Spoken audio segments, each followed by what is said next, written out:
Tonight, we're heading back to where Resident Evil first learned how to be quiet, lonely, and terrifying. Before Raccoon City fell, before Umbrella's crimes spilled into the streets, and before the world understood what bioweapons really were, there was a mansion hidden deep in the Arklay Mountains. A beautiful old house full of locked doors, strange puzzles, hidden laboratories, dead researchers, and secrets that were never meant to leave the forest. This is the complete history of the Spencer Mansion. From Oswell Spencer's original vision, to George Trevor's tragic design, Lisa Trevor's suffering, the birth of Umbrella's experiments, the Arklay outbreak, and the Night Stars walked through the front doors. So get comfortable, settle in, and let the video play. And before we begin, let me know in the comments where you're listening from, and what time it is for you right now. Part 1. The Mansion Before the Nightmare. The Spencer Mansion stands as the primary ground zero of the entire series. Conceived in the 1960s, this isolated estate nestled within the Arklay Mountains was engineered to appear as a symbol of Midwestern wealth. In reality, its dining halls, red carpets, and galleries were designed to function as the first haunted house of survival horror. It was a physical facade built to shield the birth of biological warfare. While the architecture mimicked a noble estate, the layout prioritized containment over comfort. Every corridor and room served a calculated function in masking the reality of what happened behind the oak doors. The mansion wasn't just a building. It was a locked container meant to keep prying eyes away from the dangerous work of the Umbrella Corporation. By the time the infected creatures roamed the halls, the house had been a site of lethal experimentation for decades. It remains the location where the story begins. The silence of the mansion was always a lie. It was a space designed to hide the catastrophic secrets of history, waiting for the moment when those secrets would break through the walls. It was the final result of a vision that valued progress over human life. Spencer didn't care about the beauty of the design, only the utility of the structure. He knew that if he built a mansion that people admired, they would never look for the darkness underneath. He was right. Part 2. Why the Spencer Mansion matters. The geography of this estate forms the lattice that connects every foundational piece of lore. Within its walls, the ambitions of Lord Oswell Spencer intersected with the genius of architect George Trevor. This location acted as the pressure point where the corporate operations of Umbrella met the horrific 30-year mutation of Lisa Trevor. The stabilization of the T-virus happened here. The betrayal of the STARS teams took place in these corridors. The rebirth of a superhuman Albert Wesker was forged in the heat of this facility. Everything about the mansion is tied to the evolution of the series. This building was the domino that triggered the destruction of Raccoon City.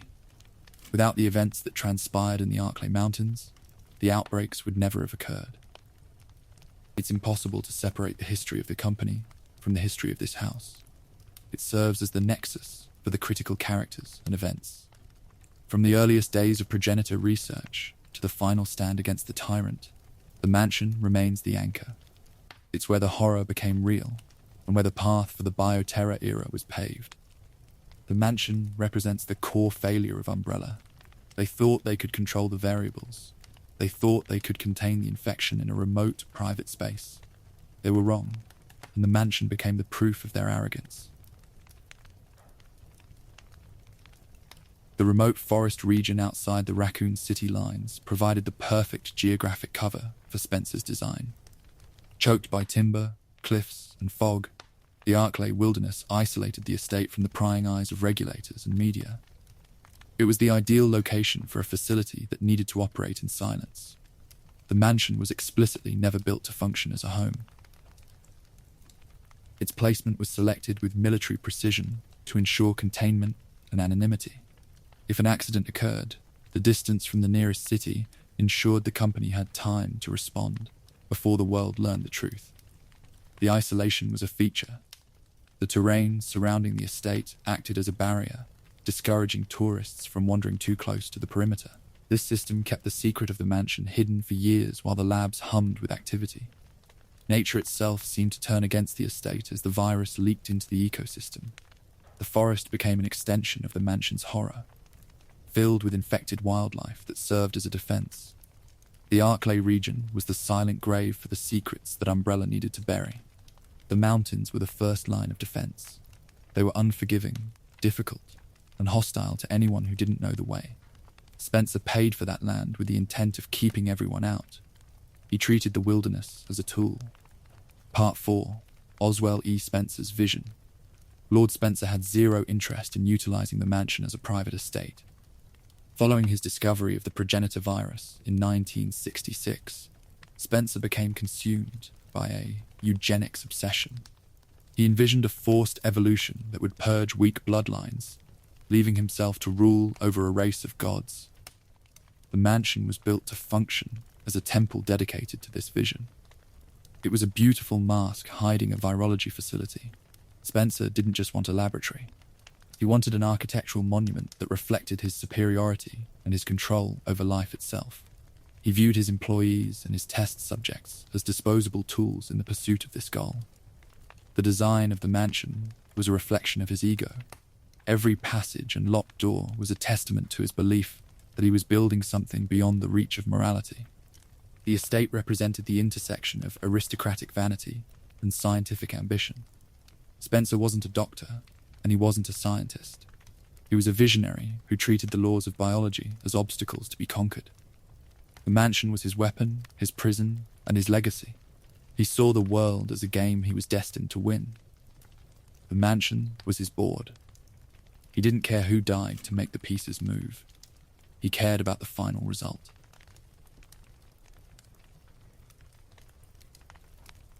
The estate's layout was a masterclass in psychological deception. Every painting, statue, clock, and animal head was positioned to distract visitors. These items weren't just decorations. They were essential components of an illusion. The entire luxury layer of the house functioned as a security shield. It forced auditors and guests to marvel at Spencer's taste while remaining blind to the laboratory operating under their feet. The opulence was a weapon used to disarm threats. Visitors would walk through the dining hall, admiring the woodwork, while unknowingly standing over the cells of the Arklay research facility. The house was designed to guide people toward the areas that were safe to see, while restricting access to the tunnels and elevators that led below. It was a system of redirection. By focusing the attention of outsiders on the grandeur of the architecture, Spencer ensured that nobody questioned the purpose of the locked doors or the sounds coming from the ventilation shafts.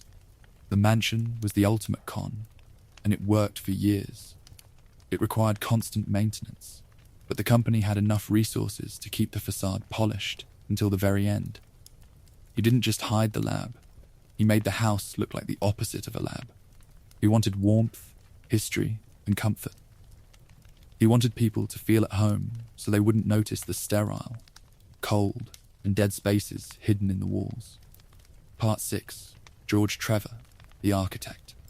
To bring his mask to life, Spencer commissioned George Trevor, a celebrated, eccentric British architect. Trevor was renowned across the elite for his love of labyrinthine designs. He was a master of engineering who specialized in retrofitting properties with hidden counterweights, doors, and chambers.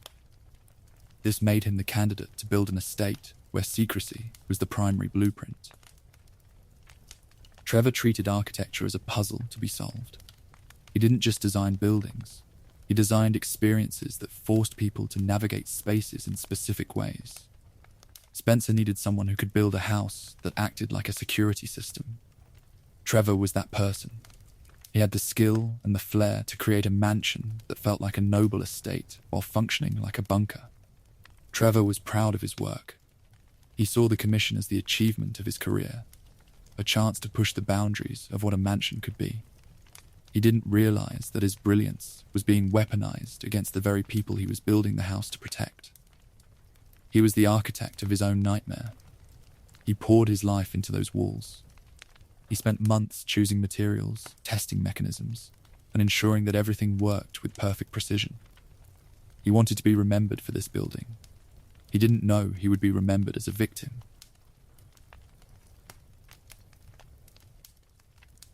Operating through his firm, Trevor and Chamberlain, George Trevor built a reputation for treating buildings as interactive puzzle boxes.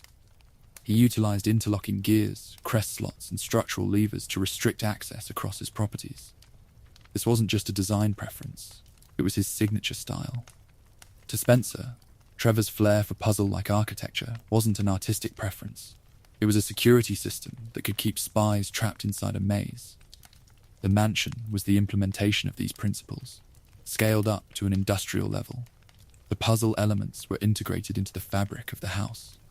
They were everywhere, from the way the light hit specific statues to the placement of the crests on the walls. Everything was a clue. Trevor was creating a game that only he and Spencer understood. This level of detail made the mansion a nightmare to navigate without the proper knowledge. It was a structural web designed to keep people in or out, depending on what Spencer required. Trevor was the master of this domain, oblivious to the fact that his game was about to turn lethal. He saw the house as a toy. He wanted to make it responsive, to make it alive. He thought he was giving Spencer a gift. He was giving Spencer a jail. Part 8. The 1962 Commission.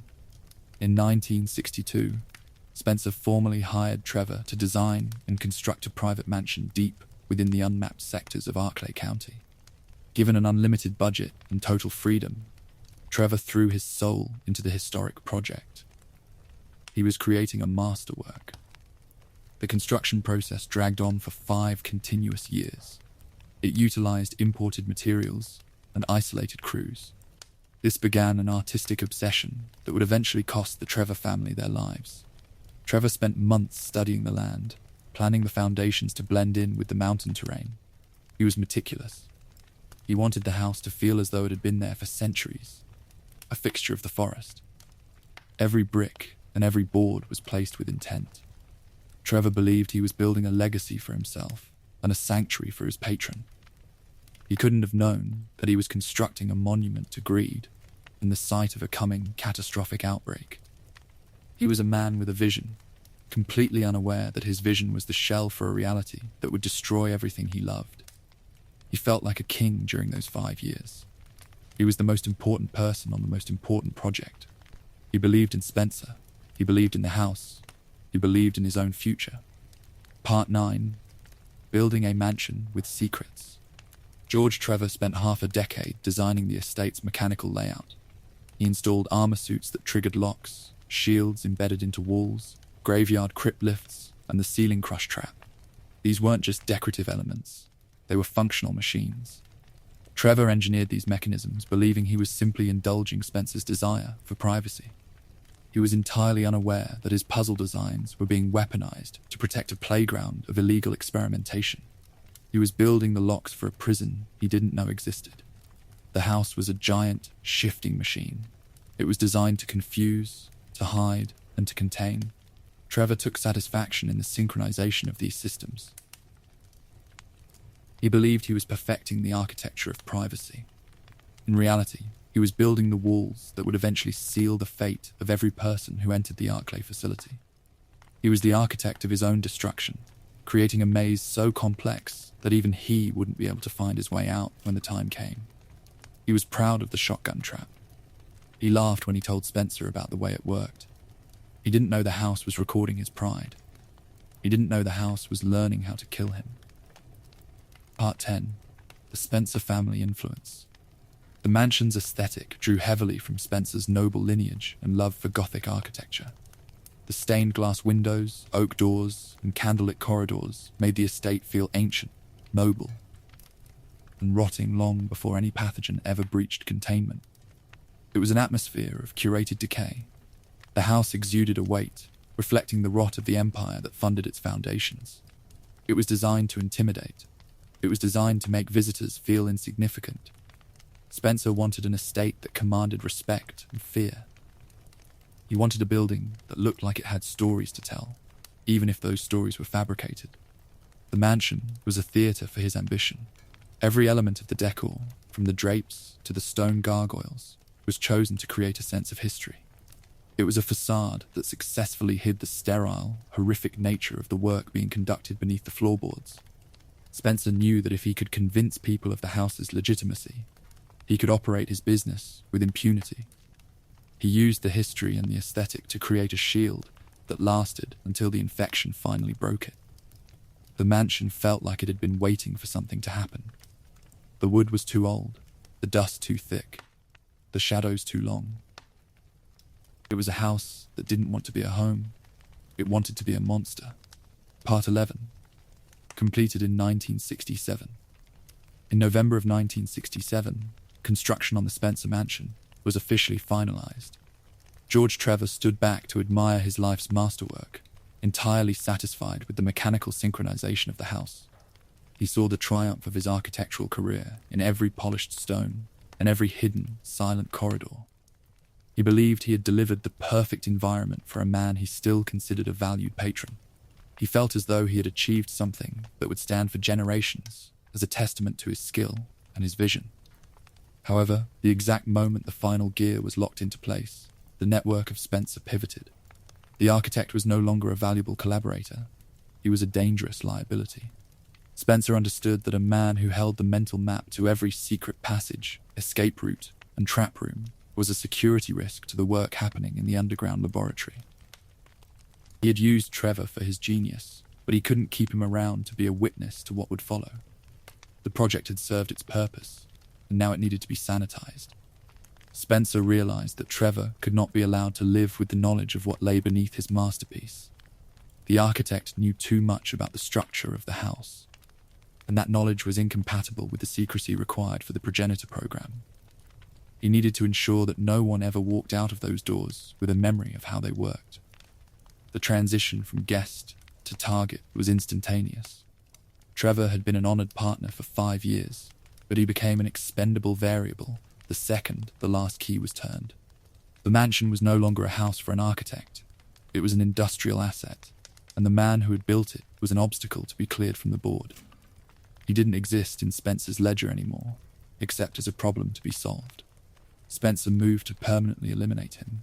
He didn't want a messy public disappearance that would draw police attention to the Arklay region.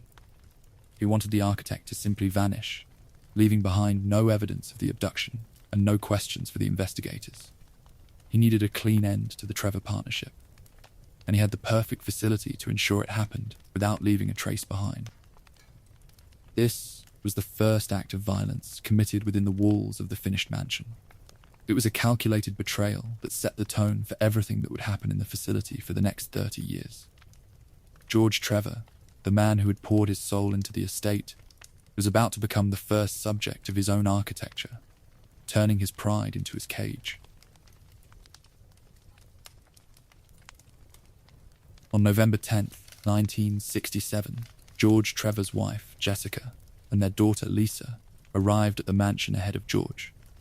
They had accepted a personal invitation from Lord Spencer to stay as honoured guests. They walked through the grand hall, marvelling at the luxury and the craftsmanship. Completely unaware that they were stepping into a biological black hole, they were happy to be there, believing they were going to spend time in a beautiful house built by a husband and father they loved. They were greeted with warmth, which only served to make the trap more effective. Spencer's hospitality was a tool.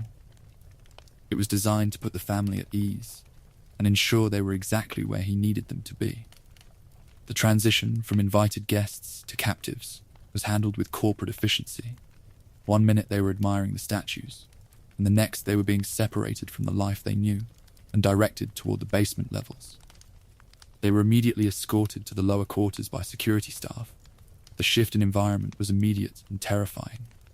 The rich oak panels and plush carpets vanished, replaced by the sterile, cold and white walls of the Arklay research facility. They couldn't understand why the atmosphere had changed so suddenly, or why the guards were acting with such cold. Mechanical detachment toward them. They were separated, stripped of their belongings, and moved into individual holding cells. The doors locked with a heavy magnetic click that signaled the end of their lives as free human beings. They were no longer guests. They were biological assets to be processed, experimented on, and destroyed. They screamed for each other, but the sound didn't travel past the reinforced concrete walls. George was expected to arrive days later, but the plan required his family to be isolated and processed long before he ever walked through the front door. Spencer had calculated every variable. ensuring that the wife and daughter were contained before the architect could suspect anything was wrong. He didn't want any friction, any noise, or any questions before the trap was fully sprung on the entire family. They had no idea that they would never see the outside world again. They had no idea that they were the primary reason for the mansion's existence. The house was a trap, and the family of the builder was the first thing it caught, setting a pattern of cruelty that would define the facility's entire operational history. Part 13. Spencer's lie to George. When George Trevor finally arrived at the estate, Spencer greeted him with hospitality. To maintain Trevor's cooperation while Umbrella prepared the human viral trials, Spencer fabricated an elaborate lie. He claimed that Jessica and Lisa had been called away to visit a critically ill relative in the city. He looked George in the eye and lied without a flicker of hesitation, knowing that the architect would trust him. The false story kept the architect calm, preventing him from raising an alarm while his family was systematically dragged down into the subterranean rooms. Spencer knew exactly which emotional buttons to press. He played the role of the sympathetic friend, offering George temporary housing while he waited for his family to return. He knew that George wouldn't investigate the house if he thought they were safe and simply out of reach for a few days. George believed the lie. He was tired from the years of construction and ready for a period of rest. He had no reason to doubt his patron. The mansion felt secure, and the staff seemed professional. He accepted the hospitality, unaware that he was walking into a tomb. He sat at the dinner table and drank wine, believing that his wife and daughter would be back in the morning. Every day that passed, Spencer reinforced the deception. He would offer empty updates, suggesting that the relative's condition was delicate and required more time. George would fret, worry, and wait, never realizing that he was waiting for ghosts. He spent his hours pacing the halls, looking for a sign that they were coming back, completely blind to the reality of their suffering. The lie served a tactical purpose. It kept George focused on his family's return, rather than on the odd activity he might have noticed in the basement or the heavy security presence in the hallways. It blinded him, keeping him contained within the house until Spencer was ready to dispose of him as well. He was keeping the architect in a state of suspended animation, right where he could manage the eventual outcome. It was a cold, calculated manipulation. Spencer viewed George not as a person, but as a component of the facility that had reached the end of its utility. The lie was the oil that kept the machine running smoothly until the very last second, when Spencer was finished with the architect and the family he had built for him. Part 14. The abduction of Jessica and Lisa Trevor. The earliest victims of the Spencer mansion were never the police officers or the city residents. They were the family of the man who built the house. On that November day, researchers pinned Jessica and Lisa to operating tables inside the Arclay research facility. They were not human anymore to the people in the white coats. They were test material, raw data to be extracted through pain. The researchers worked with detached, cold focus. They prepared the progenitor samples, checking the pressure in the injectors and the stability of the serum. The mother and daughter were strapped down, unable to move or resist, as the scientists began the work of rewriting their genetic code. They were just bodies to be operated on, subjects to be poked, prodded, and broken for the sake of science. The laboratory was pristine, silent, and terrifying. The only sounds were the hum of the ventilation and the mechanical clicking of the life support systems. Jessica and Lisa were just two more numbers in a long line of subjects, though their status as the architect's family added a layer of cruel irony to the proceedings. The scientists didn't care about their history, they cared about their potential. The abduction was systemic. It wasn't an act of passion. It was a planned procedure, a box to be checked on a list of experimental requirements. They were taken from the guest quarters and brought to the dark heart of the mansion, where the light of the outside world could never reach them again. They became prisoners of the place they had helped build. The facility was designed for this.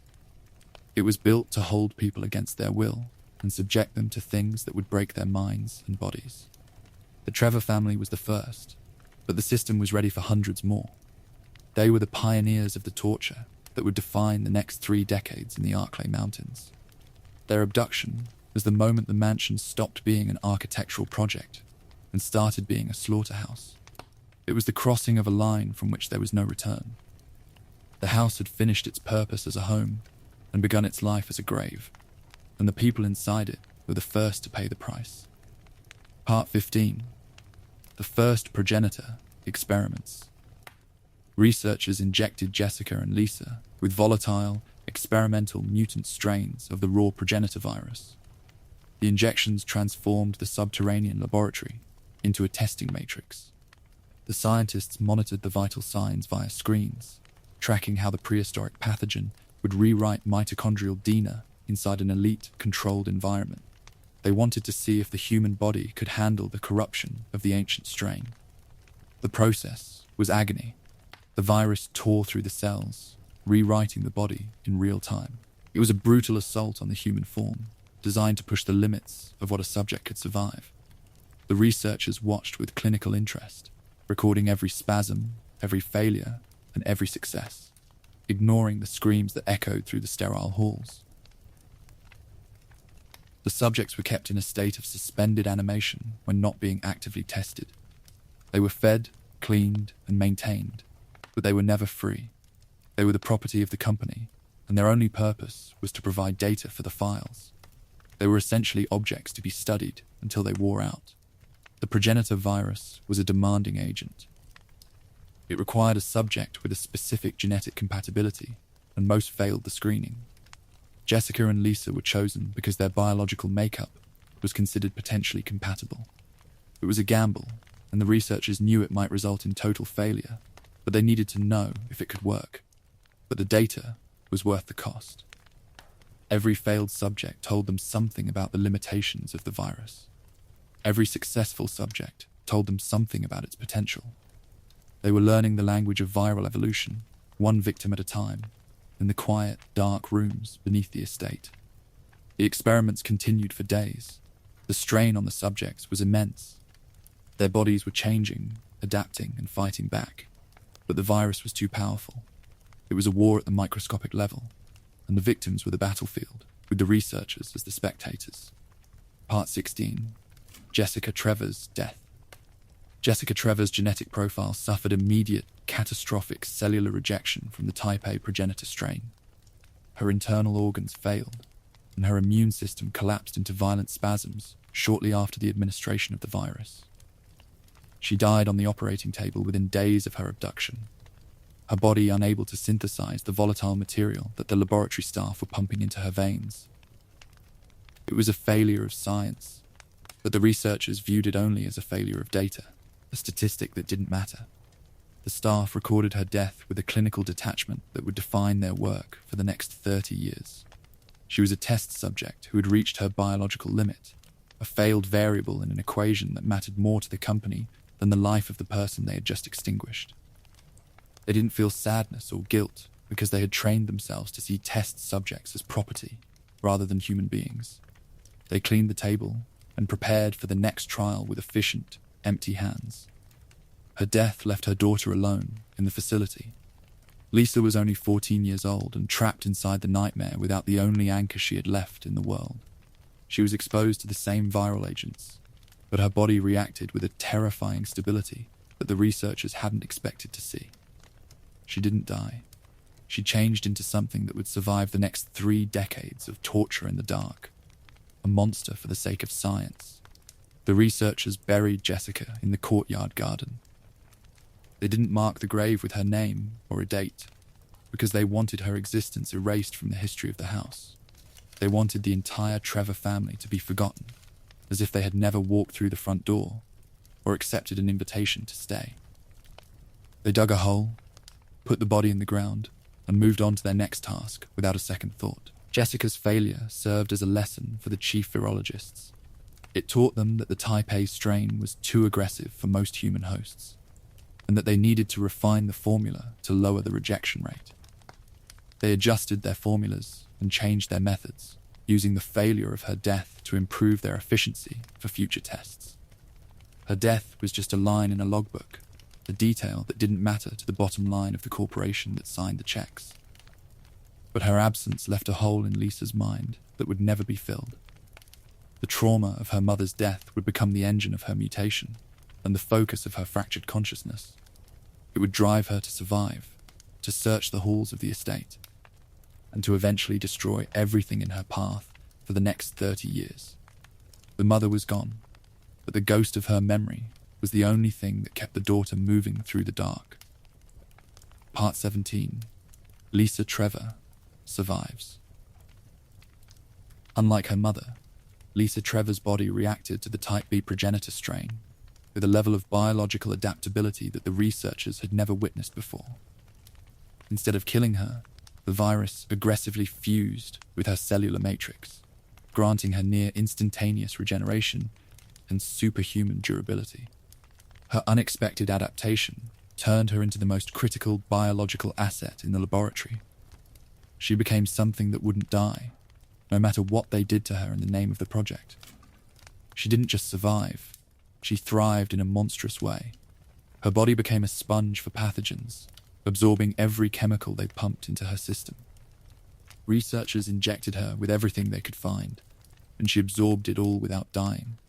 She became a vessel for the company's research, a subject who kept on changing and kept on proving that the virus had a potential that was worth exploring at any cost. Her physical form changed as the years passed. She became larger, stronger, and more resilient to damage. She wasn't human anymore, but she wasn't quite a creature either. She was something in between, a bridge between the old world and the new world Spencer wanted to build. She was a monument to the power of the virus and a warning of what it did to the people it claimed. The researchers were fascinated by her endurance. She was the one who wouldn't die. She was the subject who kept on giving data, and they kept her alive for 30 years, studying every twitch, every growth, and every change in her structure. They didn't care about her pain. They cared about the results of the torture they were inflicting. They viewed her as a tool, not a person, but the isolation broke her mind. She was alone, in pain, and confused by the changes in her own flesh. She remembered her mother, and she remembered her father, but the memories were becoming twisted by the virus and the trauma. She was a child trapped in a monster's body, looking for a way out that didn't exist in the walls of her prison. She became the secret weapon of the laboratory. She was the subject who knew no limits, and the patient who defied the rules of death. She was the most important experiment in the history of the company, and the most tortured creature on the planet. The experiment had worked, but the cost was a life of eternal misery in the dark. Part 18. George Trevor trapped in his own design. Once Spencer finalized the viral data, George Trevor's execution was initiated by the corporate security team. Rather than shooting him, Spencer decided to test the defensive security parameters of the estate. He locked the doors and trapped Trevor inside the mansion's maze of passages.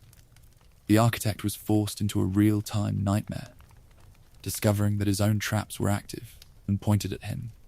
He was the lab rat in his own box. Trevor was confused at first. He expected to find his family, but instead, he found a house that was fighting back against his attempts to navigate it. Every lever he pulled was a dead end.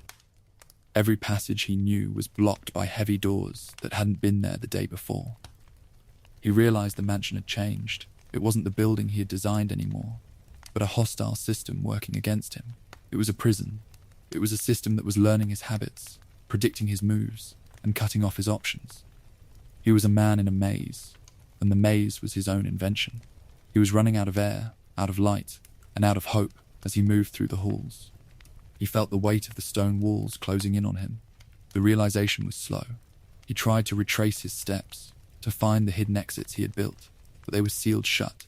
He was trapped in the galleries, the dining rooms, and the halls, moving from room to room, in search of a way out that he knew should be there. He kept calling for his wife, but only the silence of the house answered him. Spencer watched him from a distance. He monitored the cameras, tracked his movement, and laughed at the architect's desperation. He was seeing his security system in action, and it was perfect. It was keeping the target exactly where it wanted him, wearing him down until he couldn't walk anymore. Spencer enjoyed the data. George was hungry, tired, and scared. He didn't know why this was happening. He didn't know why his patron had turned on him. He didn't know that his family was already dead, buried beneath the courtyard, or changed in the rooms below. He thought he was solving a mystery, but he was just waiting to die. Part 19. The Architect's Final Days. Over several grueling days, a starving, dehydrated George Trevor wandered the empty, candlelit galleries of the estate. He frantically triggered his own hidden levers, only to find escape routes bricked up or locked behind crest configurations. As his physical strength plummeted to zero, a wave of realization hit him. The house was a cage. He had built the walls that were now suffocating him. The mansion was no longer an architectural building. It was a high-security prison designed to extract his sanity. He saw the truth in the locked doors and the hidden passages. He understood that he had built the walls that were now closing in on him, and there was no way to open them from the inside. He searched for any sign of his family. He looked for notes, for clues, for anything that would tell him where they were. He found nothing. The house was clean. It was as if they had never existed. He felt the cold air of the corridors against his skin, reminding him that he was alone, in a place that didn't want him anymore. He became a ghost in his own work. He moved through the halls like a shadow, clinging to the walls, desperate for a way out. His mind began to slip. He started to hear things, to see things, and to imagine that the house was mocking him for his stupidity. He couldn't distinguish between the reality of the mansion and the nightmare of his fear. The puzzles he had created were now his tormentors. He knew how to solve them, but he lacked the tools. He lacked the keys. He lacked the access. He was a master of a domain that no longer recognized him, and the house seemed to shift its geometry to keep him trapped in the deepest parts of the estate. His hope faded. He stopped looking for exits and started looking for rest. He walked the halls with a heavy heart, knowing that he would never leave. He had built a monument, and it had become his tomb. Part 20. George Trevor's Death. Stumbling into a basement alcove, Trevor discovered a freshly dug grave marker bearing his own name. Collapsing over the tomb in despair, the architect died of starvation on November 27th, 1967. He passed away blind to the truth regarding the execution of his wife and the ongoing mutation of his daughter. He died with his secrets intact, his work finished, and his family lost to the dark. The house had finished its work. It had captured the man, used him, and then consumed him. The cycle of the Trevor family was complete. The architect was dead, the wife was buried, and the daughter was a monster in the dark rooms below. There was nothing left to do. Spencer had succeeded. He had eliminated the risks, secured the facility, and created the perfect test ground for his vision. He had no more use for the architect, and he had no more use for the man. The facility was secure, and the secrets were safe. The mansion stood in the silence, a tomb for the family that had given it life. The corridors were empty, the doors were locked, and the secrets were buried deep. It was a place of death, and it would remain so for decades, hiding the sins of the company that built it. George Trevor had died without knowing that he was the first victim of the future of humanity. He died with his secrets intact, his work finished, and his family lost. He was the end of the beginning. The house remained, waiting for the next group of people to enter, to explore, and to die. The cycle would continue. The mansion was hungry, and it was patient. It was the legacy of the man who had built it. The grave. Part 21. The laboratory under the mansion. Hidden deep beneath the polished oak floorboards of the mansion sat the true heart of the operation, the Arclay Research Facility. Bypassing secret stone elevators and custom laboratory keycard gates, the environment shifted instantly from the rich, warm wood panels to the sterile, cold, white-clean rooms. Here, completely hidden from public view and political oversight, Umbrella operated a massive subterranean compound dedicated to the industrial manufacturing of biological weapons that would eventually rewrite the laws of the natural world. The facility was a masterwork of clandestine engineering designed to sustain long-term operations in total isolation. Massive industrial ventilation fans circulated air through a labyrinthine network of pipes. ensuring that no airborne pathogens could accidentally escape to the surface, although the integrity of these systems would eventually prove fatal to the residents. The layout included dedicated sectors for genetic sequencing, viral cultivation, and physical testing, with every room linked by automated security protocols that kept the researchers as confined as the subjects they studied. It was a place where light barely penetrated, as the underground floors relied entirely on artificial illumination that gave everything a sickly, pale hue. Staff members moved through the corridors with a silent, disciplined purpose, treating the subterranean levels like a high-security bunker, where every movement was logged and every mistake was punished. The isolation fostered a culture of paranoia and compliance, where the mission was the only thing that mattered, and human life was just a line item in a quarterly budget report. Everything about the architecture was meant to convey permanence and power. The reinforced concrete walls were built to withstand seismic shifts and the accidental release of pressurized gases, creating a feeling of absolute, oppressive weight. This was the foundation of the corporation, the place where they had dug into the earth to build a kingdom that was meant to exist outside the reach of any government or agency. They felt untouchable in their deep, dark home. The facility also housed the necessary infrastructure for keeping test subjects for years at a time. Rows of cryogenic storage units, holding tanks for nutrient solutions, and observation chambers created a landscape of systematic cruelty. Researchers monitored the vitals of the unfortunate people held in these cells, watching the viral progression on large, flickering screens while sipping coffee in the break room, completely disconnected from the humanity they were destroying. It was a brutal, efficient machine for turning human life into data, a process that required no empathy and no hesitation. The Arclay Research Facility was the beating heart of a corporation that believed it was the future, but it was just a factory for death. Every gear, every switch, and every lock in that deep place was a piece of the puzzle that Spencer had assembled to secure his immortality. Part 22. Progenitor Virus Research. The Arclay facility functioned as Umbrella's premier scientific temple for the early years of the project. Researchers spent decades processing continuous streams of raw progenitor virus, harvested from the African underground extraction pits, where Spencer first encountered the ancient flower. The subterranean compound was outfitted with heavy incubation vats, automated chemical synthesis arrays, and high-security test subject cells, all utilizing the deep peace of the mountains to map out the laws of viral evolution. This virus was the key to Spencer's dream of a redesigned humanity. The researchers knew that the progenitor strain was not just a disease, but a blueprint for a more powerful form of life. Their work involved breaking down the genetic code of the virus and attempting to rebuild it into something that could be used for their specific corporate goals. It was an arduous, precise, and dangerous task that demanded the best minds the company could hire. Data collection was the primary objective of every experiment. Scientists tracked the way the virus altered the metabolic rate, the cellular density, and the neural activity of their subjects, looking for that singular combination of traits that would define a perfect, controllable host.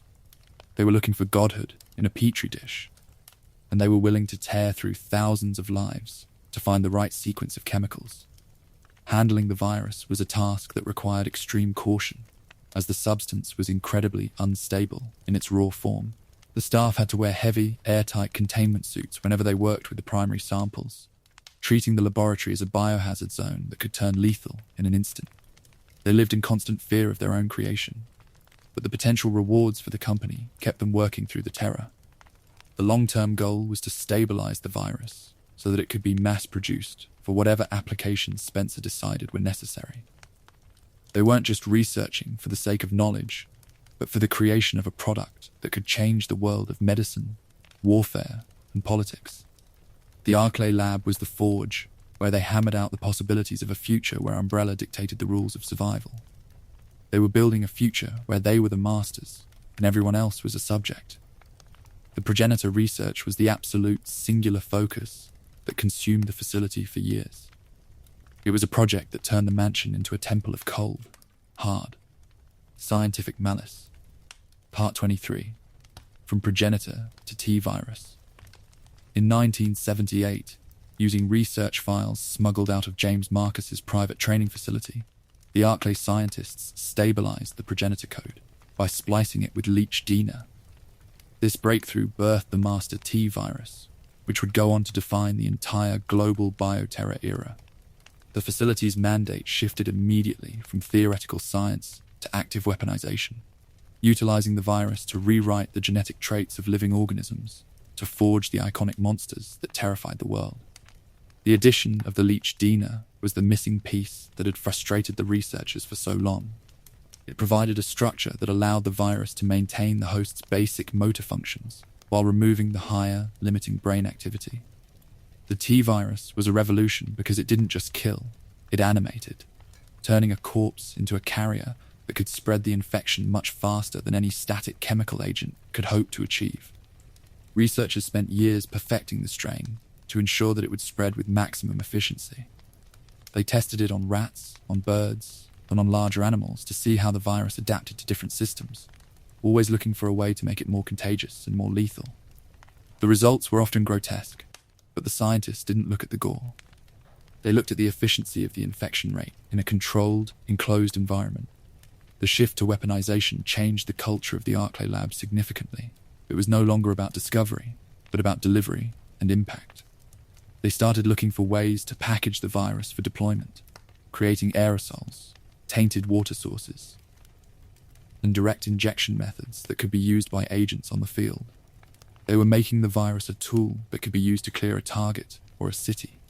This was the moment when Umbrella stopped being a medical company and became a weapons manufacturer. They were crafting the next generation of combat, a way to fight a war without soldiers, only with the walking dead and the mindless. Mutated monsters they created in their tanks. The T-virus was the flagship of this new corporate identity. The transition from a research project to a product was a turning point for the entire corporation. They weren't just scientists anymore. They were architects of a new, broken reality. The mansion was the container for this nightmare, a house where they dreamed up new ways to end the world. Part 24. The mansion's staff A&D researchers. The personnel working beneath the estate operated within a cold, highly segregated corporate system. Brilliant virologists, security guards, and maintenance staff lived inside the facility's adjoined guardhouse dormitories. Within this corporate culture, scientific prestige, ironclad security protocols, and absolute loyalty to Lord Spencer mattered infinitely more than human life. Turning the staff into cold bureaucrats who treated human torture like simple data entry in a ledger. The work environment was built on a foundation of silence and compliance. Employees were required to sign strict non-disclosure agreements that carried the weight of a death sentence if they were ever broken. They were monitored by security cameras, checked by supervisors, and discouraged from forming personal bonds with each other.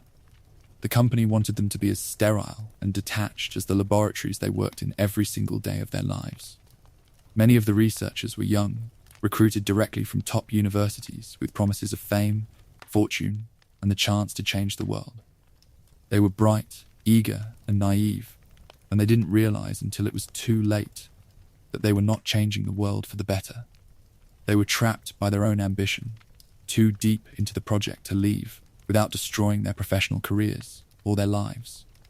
The security guards were just as much prisoners of the system as the researchers were. They were trained to shoot anything that moved in the halls, regardless of whether it was a test subject or a co-worker who had breached a containment protocol. They followed orders without question, because they knew that the alternative was becoming a subject themselves. It was a culture of fear that permeated every level of the facility. Even the maintenance staff had a role in the machinery of death, cleaning the blood from the floors and the chemicals from the pipes. They kept the facility running, ensuring that the lights stayed on and the vats stayed pressurized, never pausing to think about what was actually in those tanks. They were the invisible workforce of an invisible war. It was a life of absolute seclusion, cut off from the families and friends they had left behind on the surface. They lived in a bubble of corporate propaganda, believing that their work was the most important thing happening in the world.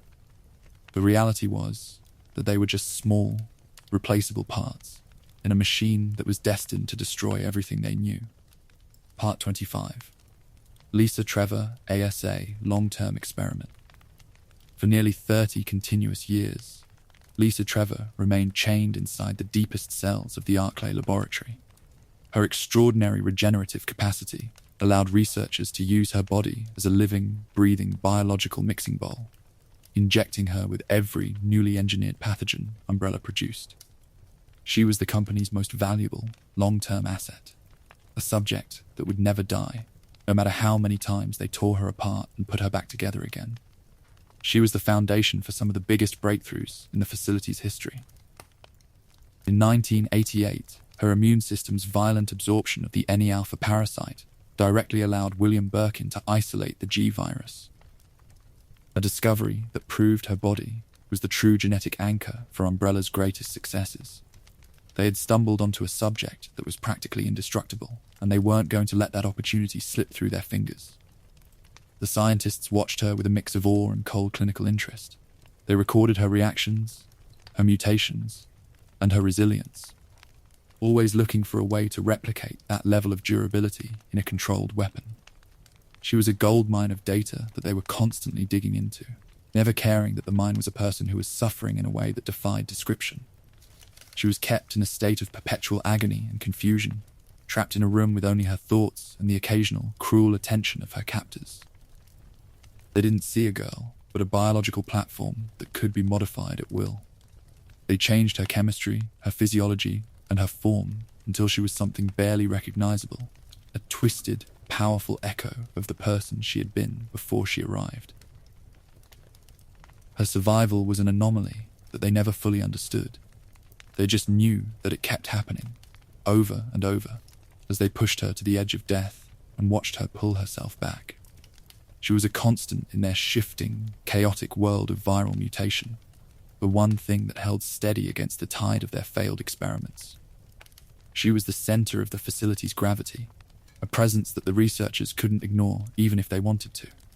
They used her to build their monsters, and in the process, they turned her into the greatest monster of them all. She was the secret that they were protecting with their lives, the crown jewel of the Spencer Mansion. Part 26. The Mother Obsession. Lisa's severe biological mutations completely warped her physical form, but they could not erase her core psychological trauma. Trapped in a perpetual state of a 14-year-old girl's grief, her broken mind became entirely obsessed with a feral search for her mother's face. When researchers attempted to placate her by dressing a corporate spy in Jessica's old clothes, Lisa sensed the deception instantly.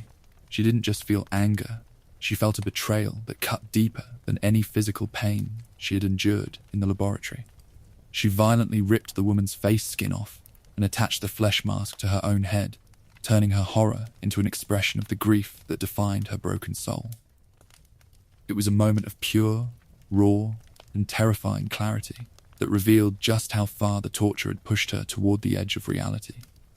The mask became a part of her, a symbol of the love she had lost, and the identity she was frantically trying to reclaim in a world that had stolen everything from her.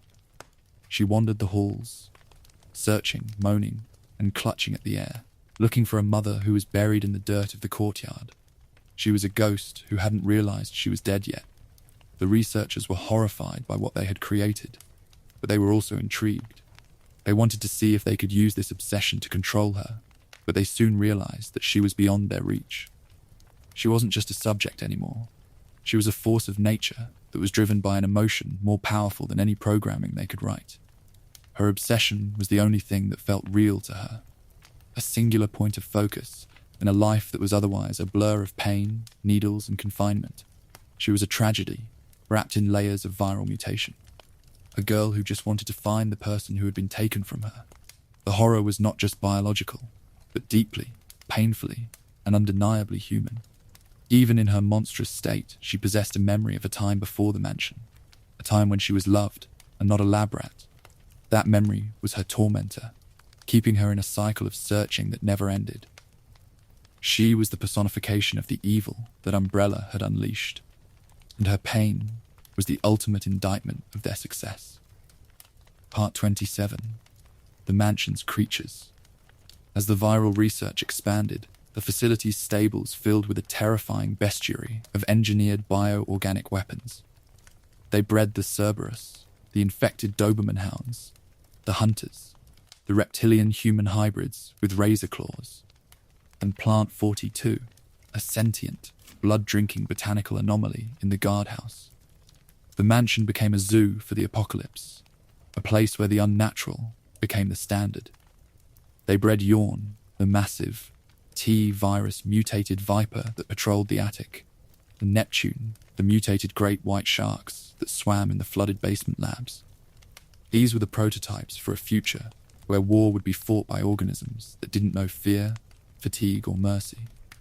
Each one was a testament to the power of the virus and the arrogance of the scientists who had brought them to life. The chimeras were perhaps the most grotesque, the human arthropod fusions bred inside the facility's boiler systems to be perfect, multi-limbed soldiers.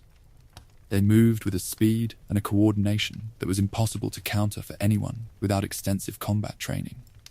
The researchers watched them grow and develop, proud of the combat efficiency they had achieved through their modifications. These creatures were not just animals, they were tools. They were tested for their ability to hunt, to track, and to kill, and they performed those tasks with chilling precision. The researchers kept them fed, kept them contained, and kept them ready for the day when Umbrella would decide to show the world the true face of their new order. The mansion was a controlled environment, but it was also a place where the monsters had started to take over.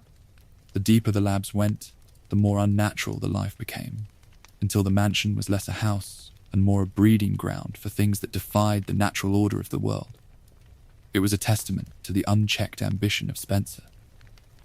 Each creature was a piece of the corporate strategy, a weapon that could be sold to the highest bidder.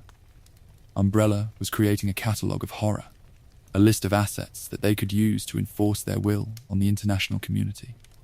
The mansion was the proof of concept for a global industry of death. Part 28. The Mansion ASA Testing Ground. Long before the STARS Alpha team ever landed in the forest, the entire architecture of the estate was fine-tuned to function as a giant, controlled combat testing matrix. The corridors, the underground cave systems, the guardhouse residence, and the central courtyard were systematically mapped out by corporate tracking systems. The entire property was a highly lethal playground designed to stress-test the combat efficiency of Umbrella's prototype lifeforms. Researchers placed cameras in every corner, sensors in every hallway, and recording devices in every room to gather the maximum amount of data from every single encounter. They were observing the creatures as they hunted, as they killed, and as they failed, refining the virus and the biology to make them faster, deadlier, and more effective. It was a grand, living simulation of an active combat zone. They used the environment to challenge the creatures, forcing them to navigate tight turns, open spaces, and vertical obstacles that tested their agility and their predatory instincts. They were essentially training their weapons in the most realistic environment possible, using the estate as a proving ground where only the strongest mutations survived to be part of the final product. The testing wasn't just about the creatures, but about the facility itself. They wanted to see if the mansion could be converted into a weapon, a space that was just as dangerous as the things that lived inside it. They were building a complete, holistic system of death that could be deployed, activated, and controlled from the safety of the lab. It was a cold, calculated game of cat and mouse, where the researchers held all the cards and the test subjects were just fodder for the machine. The mansion was the board, and they were the ones moving the pieces to see what would happen next. It was an exercise in pure control that ignored the morality of what they were doing entirely. The testing was the final phase of the development cycle, the step that turned a concept into a usable weapon. The mansion was the crucible where the monsters were tempered by fire, fear, and blood. It was the place where Umbrella learned how to make the world kneel. Part 29. The First Signs of Disaster. The end began in May 1998, when a calculated viral leak orchestrated by the resurrected James Marcus contaminated the facility's main ventilation shafts. The highly infectious T-virus rapidly swept through the underground labs. The first signs of disaster were subtle. Researchers developed an intense, localized skin irritation, suffered from burning fevers, and slowly lost their higher cognitive functions, transforming the brilliant staff into ravenous, cannibalistic zombies that roamed the halls. It was a slow, agonizing process. At first, the researchers thought it was just a strange flu, something that could be managed with rest and medication. They didn't realize that their bodies were being rewritten from the inside out, turning them into something that needed to consume the living to sustain itself. The first victims were their co-workers, the people they had worked with, eaten with, and lived with for years. The facility's security teams were the first to respond, but they didn't know how to handle an enemy that didn't feel pain. They opened fire on their own people, hoping to stop the spread, but they only succeeded in turning the hallways into a killing floor. The contagion moved faster than their protocols could handle, and the lockdown systems failed one by one, sealing the doom of everyone inside the Arklay research facility. Chaos erupted in the labs as the machines failed and the test subjects escaped their containment, adding to the total destruction of the order that had been established. The staff were trying to run, but there was nowhere to go. They were trapped in a steel tomb that was filling with the very virus they had spent their lives studying. It was the ultimate, poetic conclusion to their work. Communication with the surface became intermittent and then non-existent.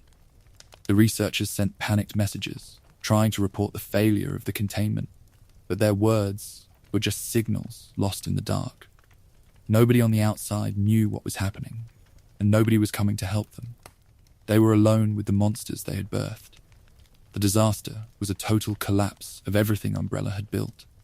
The pride of the corporation was being torn apart by its own creation, and there was nothing anyone could do to stop it. The T-virus had finally achieved its purpose, and it was doing it at the expense of its creators. Part 30, May 1998, AND, the beginning of the mansion incident. As the localized outbreak gained momentum, the pristine Arklay facility completely degenerated into a house of rot.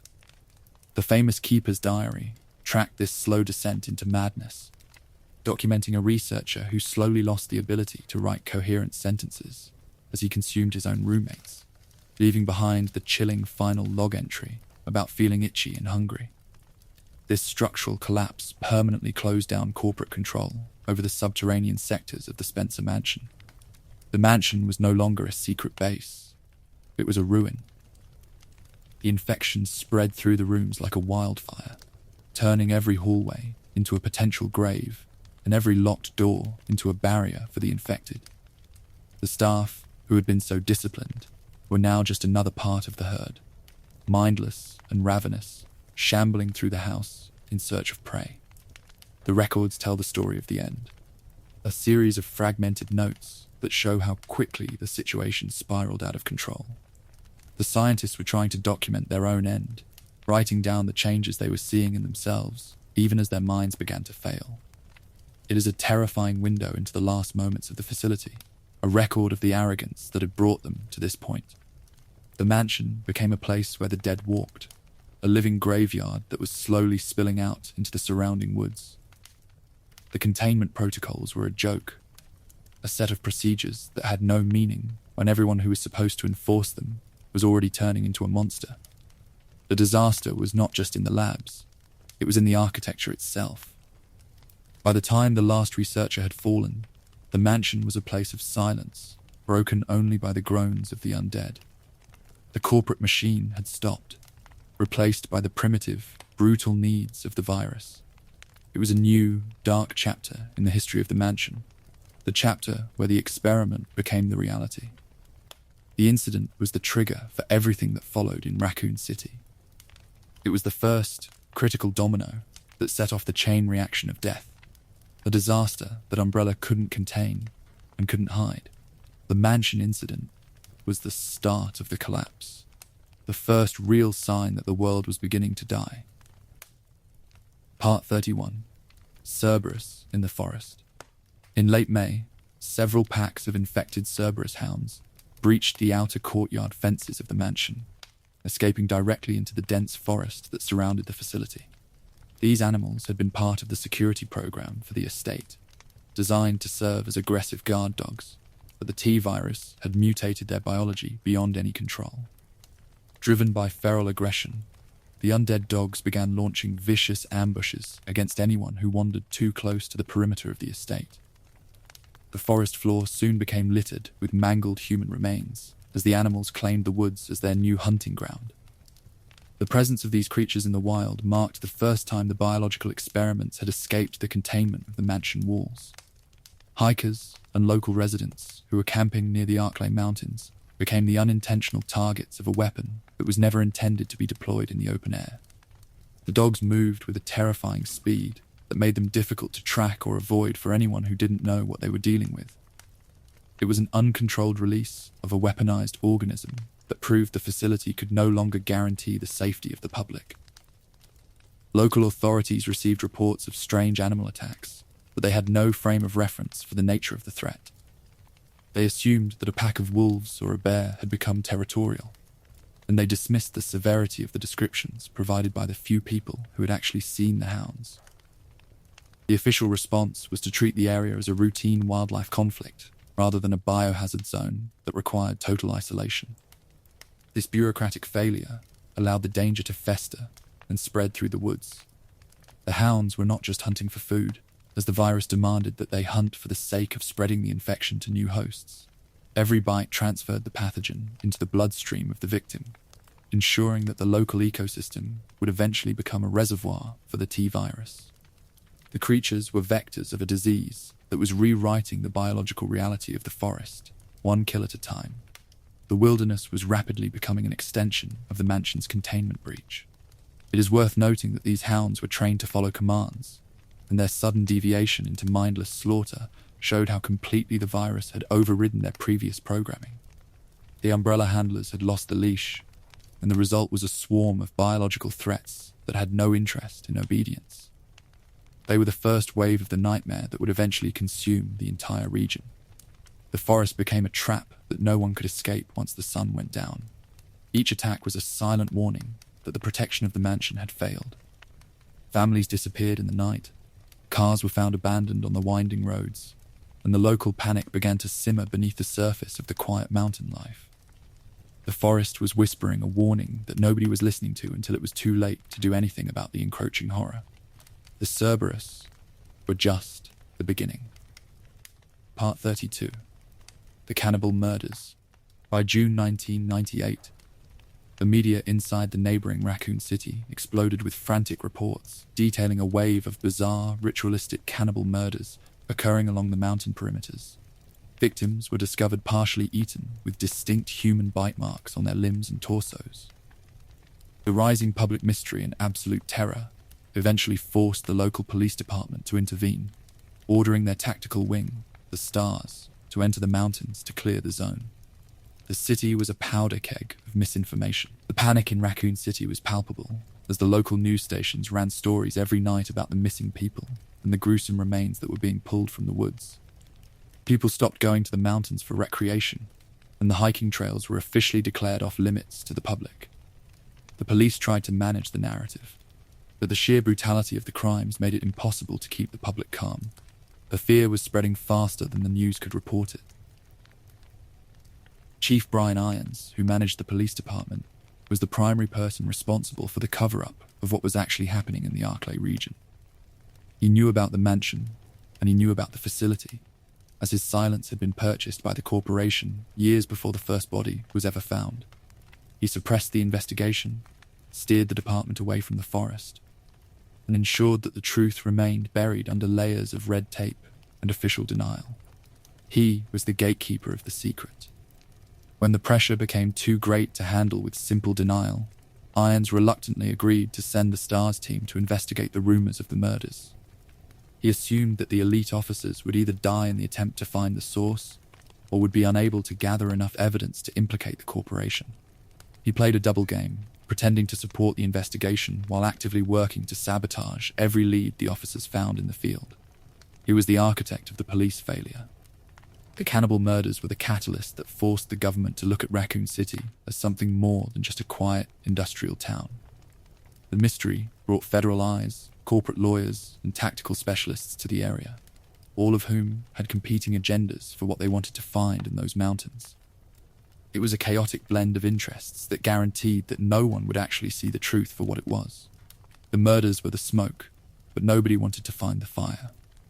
The public didn't know that the cannibals were their own friends and neighbors who had succumbed to the virus. They saw a monster, not a patient. The police saw a crime, not a pandemic. The city was living on borrowed time, completely ignorant of the fact that the cannibalism was not an isolated event, but the opening movement of a total societal collapse. Raccoon City was already doomed. Part 33, Bravo Team dispatched. On July 23rd, 1998, the STARS Bravo Team, commanded by Enrico Marini, was dispatched via a heavy transport helicopter to investigate the Arklay Woods. The team was equipped for a standard search and rescue operation, expecting to find lost hikers, or perhaps a pack of wild animals that had become aggressive. They had no idea they were flying into the middle of a massive biological incident that had already claimed the facility. They were the first responders to a war they didn't know was happening. Midway through the flight, an intentional corporate engine sabotage forced a violent crash landing deep in the dense forest. The helicopter went down in flames, scattering the team across the dark, overgrown landscape and shattering their ability to coordinate. Enrico and his operators found themselves isolated, lacking communication arrays, and surrounded by a forest that was already waking up to the presence of the virus. It was a disaster from the moment they touched the ground. The Bravo operators were systematically picked off by the surrounding monsters, pulling the rookie Rebecca Chambers and the survivors directly into the mouth of the nightmare. They weren't fighting humans. They were fighting the mutated animals and the undead researchers who had escaped from the facility. Every shadow in the woods seemed to hold a threat, and every sound of the wind felt like a warning that they were being watched by something that was already dead. They moved through the woods with the discipline they had learned in training. But their training was useless against an enemy that didn't follow the rules of combat. They watched their friends die, watched them turn into creatures that defied their understanding of biology, and watched as their hope of a rescue faded into a fight for survival. The forest had become a graveyard of their own making, a place where their weapons did more harm than good. The isolation of the crash site was complete, as the radio equipment had been damaged beyond repair, and they were left with no way to call for extraction. They were effectively erased from the board by the corporation, left to be consumed by the woods and the inhabitants of the facility that was supposed to be a secret. They were the expendable pawns in a game they never asked to play, sacrifice in the name of corporate silence. As the team fractured, the individuals were forced to rely on their own instincts and their limited training to navigate the terrain. They found the remains of the facility, they saw the creatures, and they began to understand the scale of what they had stumbled into. But it was far too late for the team to regroup. The mission had failed before it had even really begun. The forest had claimed them. Part 34, the Ecliptic Express connection. The wider Arklay crisis was deeply linked to the parallel events unfolding aboard the Ecliptic Express, the private corporate train moving through the mountain tracks. While Rebecca Chambers and the escaped prisoner Billy Cohen were fighting through the train and the abandoned training facility. The leaked T virus from their battles seeped directly into the mansion's lower drainage arteries. This hyper inflated the ecosystem of monsters surrounding the estate before the Alpha team even reached the vicinity of the woods. The training facility was where the early research had been conducted, and it contained samples and data that were just as dangerous as anything inside the mansion. When Marcus used his leeches to release the virus, the resulting outbreak turned the train into a rolling tomb, filled with passengers who had been transformed into the walking dead.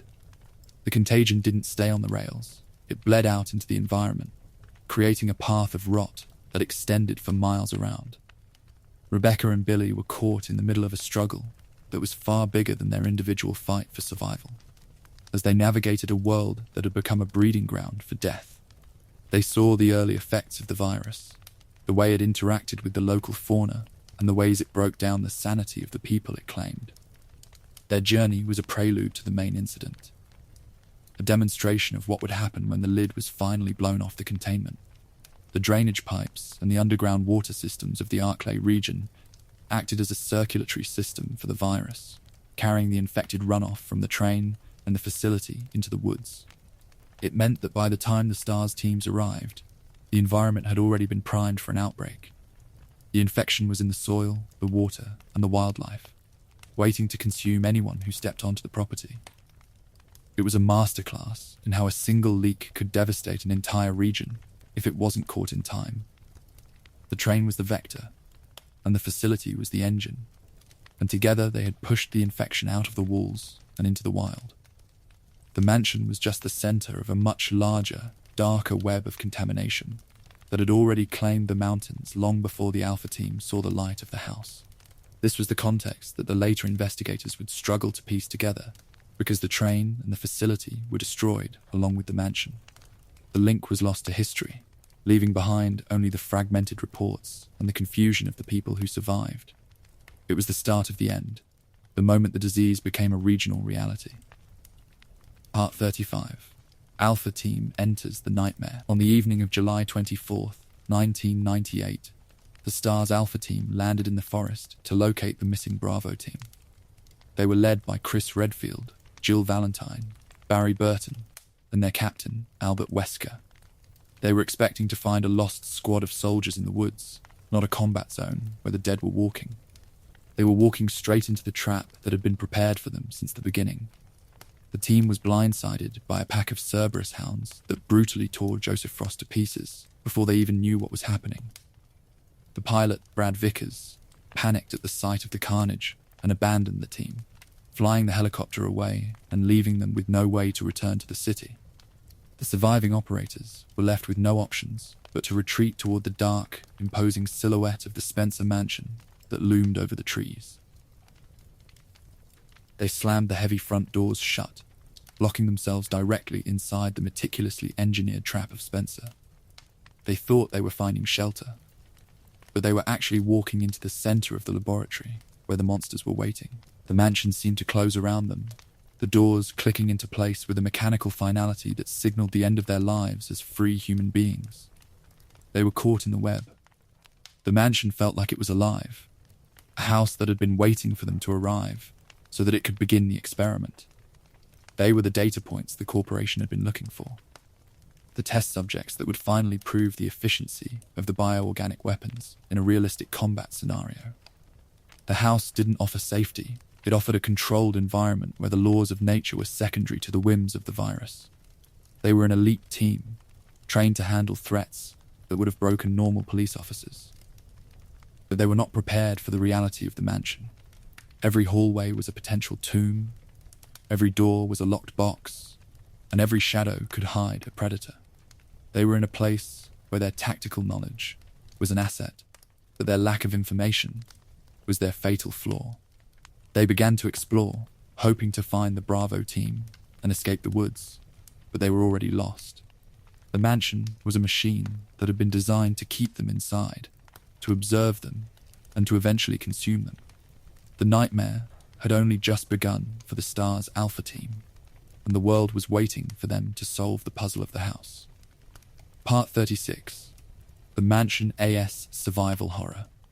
The moment the doors locked, George Trevor's ancient mechanical blueprints transformed the estate into the ultimate test of psychological fear and patience. Facing highly limited ammunition reserves, scarce medical herbs, and shifting hordes of zombies, the STARS operators were forced to methodically solve Trevor's intricate gear puzzles to move from one room to the next. Bypassing halls required locating specific armor, shield, and helmet keys, turning the beautiful estate into a claustrophobic gauntlet where a single tactical mistake meant absolute death. The mansion was not just a building, it was an interactive puzzle that demanded a high level of cognitive function from people who were already under extreme psychological stress. Every emblem, every crest, and every statue had to be interacted with to unlock the next area, ensuring that anyone trapped inside had to engage with the environment in a way that was both deliberate and dangerous. It was a cruel form of entertainment for the people who had built it. Resources were not just limited, they were essential for survival, and the scarcity of them created a constant state of anxiety among the team. Every bullet fired was a bullet that couldn't be used later. Every herb consumed was a loss of health that couldn't be recovered. and every room entered was a risk that might lead to a dead end.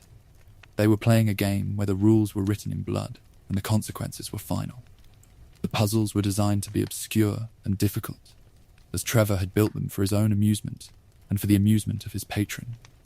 They required an eye for detail, an understanding of the house's architecture, and the courage to explore the most dangerous parts of the estate. It was an intellectual battle fought in the midst of a physical war, a test of will and intellect that the mansion was constantly judging. The tension was the real weapon of the mansion, as it wore down the resolve of the survivors over hours of exploration. They were constantly looking over their shoulders, listening for the sound of shuffling feet in the walls, and wondering if they were going to be the next victims of the house. The mansion was a space that didn't just hurt the body, but shattered the mind of everyone who tried to survive it.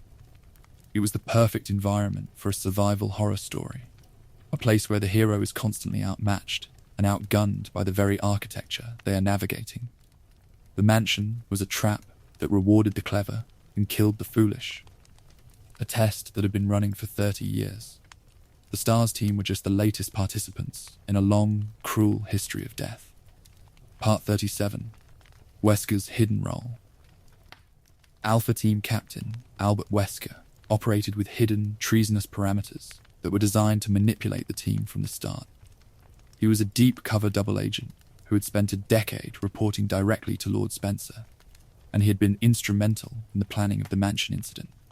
He intentionally led his STARS subordinates into the mansion's trap to function as human live bait, a resource to be used and discarded for the benefit of the corporation.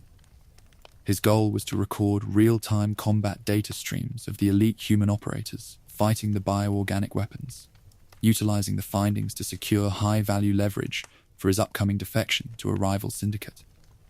He wasn't just a captain, he was a cold, calculating scientist who viewed his own team as a set of variables in an experiment. He was watching the slaughter with a clinical eye, waiting for the results.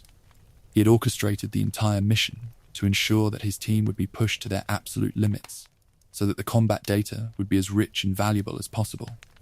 He wanted to see how the hunters, the tyrant, and the zombies would perform against the best officers the police department had, and he was willing to let them die to get those numbers. He was a traitor who felt no guilt for the lives he had destroyed. Wesker's true allegiance was to himself and to the power he could gain from the data he was collecting. He saw the mansion incident not as a tragedy, but as a career move, a way to build his value in the underground market for biological weapons. He was the invisible hand that was guiding the STARS team toward their own destruction, piece by piece. He operated with a poise that kept the team from suspecting his true motives, even when they began to see the signs of betrayal. He was the authority figure they trusted, the captain who was supposed to get them out alive. He was the very reason they were going to die, and he was counting the seconds until they did. The team was fighting for their lives, but they were also fighting against their own captain, who was rooting for the monsters to win. He was the internal threat that was more dangerous than any zombie, as he had the authority to send them into the line of fire without question. He was the architect of their demise, and he was enjoying every moment of it. Part 38. Barry, Jill, A-end manipulation. To ensure absolute operational control, Wesker aggressively exploited Barry Burton, falsely claiming that Umbrella's tracking division had taken his wife and daughters hostage in Canada. Driven by pure, agonizing desperation to protect his family, Barry was forced to manipulate his close partner, Jill Valentine, intentionally steering her into lethal ambushes and leading her away from critical laboratory files. He was a man with a gun to his head, even if he didn't know who was holding it. The betrayal of Barry was one of the most heartbreaking aspects of the incident, as it turned a loyal, dependable man into a source of danger for the person he trusted most. He was doing what he thought he had to do to save his family, and he didn't know that his efforts were only serving the agenda of the person who had betrayed him in the first place. He was trapped in a lie. Jill was a brilliant officer, but she was vulnerable to the trust she placed in Barry, the man who had been her rock in the department for years. She didn't suspect him because she had no reason to, as they had been through so much together. She followed his lead, walked into the traps he had prepared, and almost lost her life because she trusted the wrong man at the wrong time. The manipulation was subtle, a whisper in the ear, a suggestion to move to a different room, a false report of a hazard that didn't exist. It was enough to keep Jill from finding the truth and to keep her in the path of the monsters Wesker wanted her to fight. It was a masterclass in emotional warfare. The tragedy was that they were both victims of Wesker's design, and their trust in each other was being weaponized against them. Barry was the tool, and Jill was the target, and neither of them knew that their captain was watching the whole thing with cold, dead eyes. They were friends, partners, and comrades who were being torn apart by a lie. The mansion became a stage for their internal conflict, a place where their relationship was tested by the weight of the secrets that Wesker was keeping from them. They were struggling to survive, but they were also fighting a battle of loyalty, a struggle that was just as dangerous as any zombie encounter. They were being manipulated by a master, and the house was the arena for the betrayal. Part 39. Chris, Rebecca, AND, the survivors of Bravo team. Concurrently, Chris Redfield partnered with a traumatized Rebecca Chambers to scour the estate's upper floors. They slowly uncovered the horrific fates of Bravo team, finding the cold bodies of their close colleagues, including Kenneth Sullivan and Richard Aiken. The trail of corpses and encrypted memos proved a sobering reality. The STARS team was never deployed to execute a rescue operation. They were state-sanctioned lab rats sent into an industrial slaughterhouse they were never meant to understand or survive. Chris and Rebecca were the emotional core of the Alpha and Bravo teams. Two survivors who had found each other in the dark and were trying to make sense of the carnage. They weren't just searching for clues. They were trying to honor the memory of the friends they had lost. They were searching for a reason for the slaughter, but the only answer they found was the absolute, unyielding coldness of the corporation. The notes they found left by the Bravo team provided a terrifying record of their final moments, detailing their encounters with the creatures and their realization that they had been betrayed. The realization that they were on their own was a blow that almost broke them, but they kept moving, driven by the need to find the truth and to expose the corporation that had tried to bury them. Chris was a man who lived by the code of his team, and the loss of his friends was a personal, devastating blow that would change him forever. He was angry, he was hurt, and he was determined to bring the nightmare to an end, even if it cost him his life. Rebecca was the soft, vulnerable counterpart, a young woman who had seen things no one should ever see and was holding on by a thread. Together, they represented the human resistance to the horror, the survivors who refused to let the darkness win. They were the ones who saw the truth, who felt the pain, and who were going to make sure that someone knew what had happened in the woods. They were the witnesses to the crime that Umbrella had committed. The mansion was their hell. But it was also the place where they were forged into the fighters who would spend the rest of their lives trying to stop the corporation. They were the survivors who would carry the weight of the Arklay Mountains for the rest of their days. And their fight had only just begun. Part 40, Lisa Trevor Returns. The modern remake turned Lisa Trevor into the literal, deep psychological ghost of the Spencer mansion. Wearing the rotting face skin of her mother, her hulking, chained form haunted the stone courtyard cabin and subterranean caves. STARS operators could not kill her due to her flawless regenerative abilities. When Claire and Chris eventually unlocked her mother's hidden coffin inside the crypt altar, Lisa recognized the remains of the woman she had spent her life trying to find, setting off a chain of events that culminated in her final rest. Lisa was a character who brought the true cost of the Progenitor program into the light, showing the audience that the experiments had created more than just monsters. She was a tragedy, a victim who had been robbed of everything and turned into a nightmare by the very people who had claimed they wanted to save humanity. She was the mirror that reflected the true face of the corporation. Her presence in the mansion added a layer of profound sadness to the horror, as she was not just an enemy, but a person who had been broken beyond repair. The players couldn't help but feel for her, even as they were running from her, because her suffering was so visceral and so extreme. She was a force of nature that had been unleashed by the greed of a man who didn't care who he destroyed. The crypt scene was a moment of profound, quiet revelation, as the players realized that the ghost of the mansion was a victim of the same company that was responsible for the outbreak. It was a connection that deepened the lore, linking the start of the disaster to the people who had been the first casualties of the Progenitor program. She was the ghost of the house, a lingering, painful reminder of what had happened in the dark. She represented the ultimate failure of the corporation to control their creation, as she was a subject who had broken free of their expectations and become a power that they couldn't contain. She was a reminder that the virus was a force that couldn't be tamed, and that those who tried would eventually become its victims. She was the living, breathing evidence of the corporation's crimes. Her death at the hands of the players, or her eventual disappearance, was a moment of release. A release for her and for the people who had been trying to survive the house. She was a tragedy that had finally reached its end, a soul that had been saved from the nightmare she had inhabited for so long. She was the heart of the mansion. Part 41.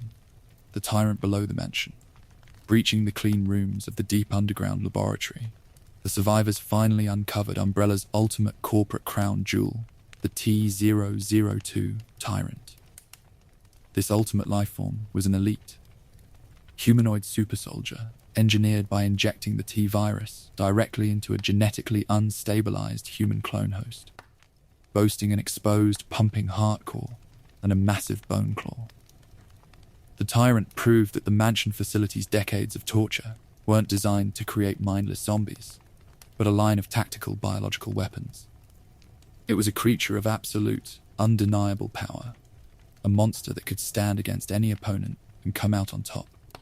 It was the result of years of research, countless failures, and the systematic abuse of the human form that had defined the facility. It was the weapon that would change the course of warfare, the product that Umbrella had been building to secure their future in the market. The researchers had spent their lives trying to create something like this, a perfect soldier that would obey their every command and do their bidding without question. They had turned a human being into a product, a piece of hardware that could be deployed to do the work of a whole army. It was a triumph of technology, but a complete failure of the human spirit. It was the final, devastating reveal of the mansion, the proof that the Umbrella Corporation was not just a medical company, but a dealer in death. The Tyrant was the ultimate symbol of their greed, a monster that had been built from the bodies of the people they had captured and experimented on. It was a creature that had been created by the very people who had tried to play God. The players saw the Tyrant and knew, with a sudden, sinking feeling, that the fight was far from over. This was the level of horror they were dealing with, a power that was far beyond their ability to counter with their limited resources and their tired bodies. It was the ultimate, horrifying conclusion to the mansion's story. It was a beast of science, a creation that represented the pinnacle of what the corporation had been able to achieve in their dark subterranean world. It was a monster that was meant to be the future of the human race, the weapon that would be the final, irreversible change to the world. It was the monster that was the end of the line. Part 42. Wesker's betrayal and death. Standing inside the pristine laboratory command center, Wesker proudly delivered his master monologue, formally revealing his corporate treasons to Chris and Jill, before manually releasing the T-002 Tyrant from its stasis pod. He was finally standing in the spotlight, the traitor who had orchestrated the entire incident, the captain who had played his team for fools. He was looking forward to a world where he would be the one holding the power, the one who would lead the corporation into the future. However, the ultimate life form immediately suffered a neural command bypass, turned its massive claws around, and impaled Wesker through the chest. The betrayal that he had planned for everyone else had been turned on him, a moment of poetic, violent justice that saw the traitor defeated by his own prize. It was the moment the captain's plan had finally, catastrophically failed, and the monster had become the master. Wesker collapsed onto the linoleum floor, apparently killed by his own prize, kick-starting the legendary myth of his viral survival and global transformation that would haunt the franchise for years to come. It was a scene that shocked the team and the audience alike, as the man they had trusted, the man they had seen die so many times, was finally gone. He was a memory, a ghost who had finally been exorcised. His death was the final dramatic turn in the mansion's history, a moment that saw the traitor pay the ultimate price for his ambitions, He had been the one pulling the strings, the one who had kept the team in the dark, and he was the one who was left for dead in the wreckage of the laboratory. It was the end of the man who had been the architect of the Star's tragedy. The team was stunned, unable to believe that the man who had caused them so much suffering was finally gone. They had been fighting for their lives, and the person who had been trying to kill them had been killed by the very thing he had created. It was the final, devastating reveal of the mansion, a moment that saw the truth about the captain come to light at last. It was the conclusion to the Wesker story, or at least the conclusion as far as anyone thought. He was the traitor who had tried to build a kingdom on the bones of his team, and he had been undone by the monsters he had been so proud to create. He was the captain who had fallen, and the world was left to deal with the consequences of his ambition. Part 43. The self-destruct sequence. With the tyrant loose, the laboratory's master automated self-destruct sequence was activated. As a roaring countdown ticked away, Chris, Jill, Rebecca, and a redeemed Barry Burton successfully fought their way up to the elevated heliport deck. A returning Brad Vickers finally flew in to assist, dropping a heavy rocket launcher that Jill utilized to completely vaporize the tyrant. The Star's operators boarded the chopper, lifting off just as a massive internal thermal explosion completely leveled the Spencer mansion. The mansion was destroyed, a crater in the mountain that erased the history of the facility and everything that had happened within its walls. The fire burned the truth, the data, and the evidence, leaving nothing but ash and the memories of the people who had survived. It was the final, violent, and necessary conclusion to the incident that had destroyed the lives of everyone who had been caught inside it. The escape was a harrowing, desperate race against the clock, as the laboratory was crumbling around them, and the monsters were still clawing at their heels. They were trying to reach the heliport, to get to the sky, to leave the mansion behind, and never look back. It was a race for their lives, a final, frantic sprint in the shadow of the explosion. The rocket launcher was the final, necessary tool for the team to survive the tyrant, a weapon that they hadn't known they would need until the moment of truth. It was a fitting, desperate, and powerful conclusion to the battle. A final, explosive show of force that showed the monsters that they weren't going to win. It was a moment of victory, a final, hard-fought win for the people who had suffered so much. They boarded the chopper, their bodies tired, their hearts broken, and their minds scarred by the horrors they had seen. They left the mansion behind, a burning, ruined shell in the mountains, and headed for the city they still called home. They were the survivors, the ones who had made it through the nightmare, and the ones who would have to live with what they had seen. The explosion of the Spencer mansion was the official end of the Arclay incident, but it was just the beginning of the fallout. The corporation was gone, but the disease was out, and the world was starting to change in ways that they couldn't yet imagine. The destruction of the mansion was just the first, necessary, and tragic step. Part 44. The cover-up after Arclay. The nuclear destruction of the estate did not end the evil behind it. Upon returning to Raccoon City, the surviving STARS operators encountered a massive, systemic political cover-up. Chief Brian Irons and corrupt city officials systematically buried their testimonies, expunged their laboratory evidence, and officially dismissed their findings as a wildfire accident. This corporate gaslighting allowed Umbrella Pharmaceuticals to maintain its local monopoly, directly keeping the public blind, while the T virus secretly seeped into the city's central water supply. The cover-up was absolute, a coordinated, high-level effort that saw the police department, the city council, and the corporation working in lockstep to keep the truth from the public. They were trying to save their own skins, their own reputations, and their own interests, and they were willing to sacrifice the city if it meant keeping the corporation in power. It was a betrayal of the highest order. The survivors were treated like criminals, their reports were dismissed, and their credibility was attacked by the very people who were supposed to protect them. They were silenced, intimidated, and isolated, forced to live with the knowledge of what they had seen while the city went on as if nothing had happened. They were the ghosts of the Arclay Mountains, unwanted witnesses to a crime that had already been forgotten. The city was a tinderbox, and the Umbrella Corporation had just dropped a match into the middle of it. The virus was already moving, already spreading, and already turning the water into a poison that would soon turn the entire city into a plague pit. The officials knew it, but they didn't care because they were too busy protecting their own interests. It was a tragedy that was already well underway. The cover-up was the ultimate, final insult to the people who had fought and died in the Arklay Mountains. They had been discarded, forgotten, and silenced by the very people who had sent them into the fire, and their sacrifice had been for nothing in the eyes of the corporate and political elite. It was a betrayal that burned as bright as the explosion that had destroyed the mansion. The survivors were the only ones who knew the truth, and they were the only ones who could have stopped the disaster that was coming. They were forced to watch as their city was led to the slaughter, knowing that they could have prevented it if they had been listened to by the people in charge. It was a feeling of helplessness that would define the rest of their lives. Part 45. The Spencer Mansion's Legacy.